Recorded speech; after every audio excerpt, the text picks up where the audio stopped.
Hello, it's Tamsin here with your latest weather trend, and it's April. It's nearly the end of April, in fact, and it's not feeling especially spring-like. But is there going to be any change on the horizon? Well, stay tuned for the end of the video to find out. But let's start with the here and now. So for the weekend is on the whole looking relatively unsettled.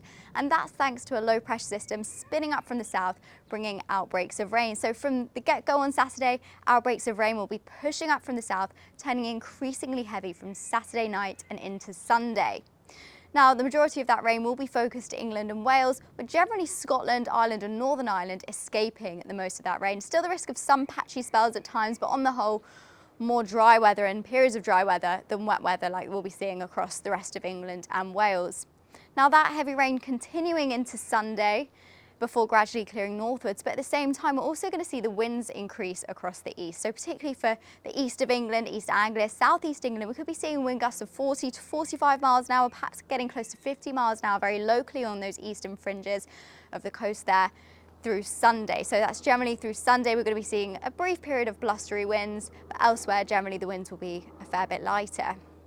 Now that's going to clear through northwards later in the day on Sunday, leaving Monday with another area of low pressure, this time becoming focused to the west. So sat out to the west of Ireland, we're going to see this area of low pressure, and that's going to sort of maintain its area and its location for the first part of next week. So a role of a reversal for eastern and western areas. This time we're going to be seeing quite unsettled conditions for western areas, particularly for Ireland and the western portions of the UK.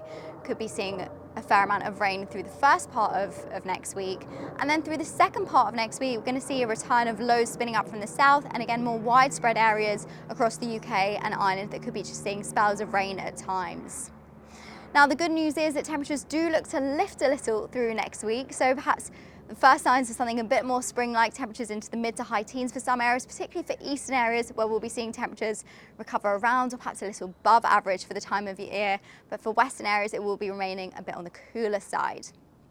Now, through the following working week, so the first week of May is unfortunately opening on an unsettled and changeable note, and through the second week, again, continuing on that unsettled note. But then through the rest of May, it does look like we're seeing signs of high pressure building. So through the second week of May, there is growing confidence that we could be seeing high pressure building to bring something drier, finer, and hopefully sunnier for a little bit longer. I'll be keeping you updated on the latest, but have a great weekend, and I'll see you next time.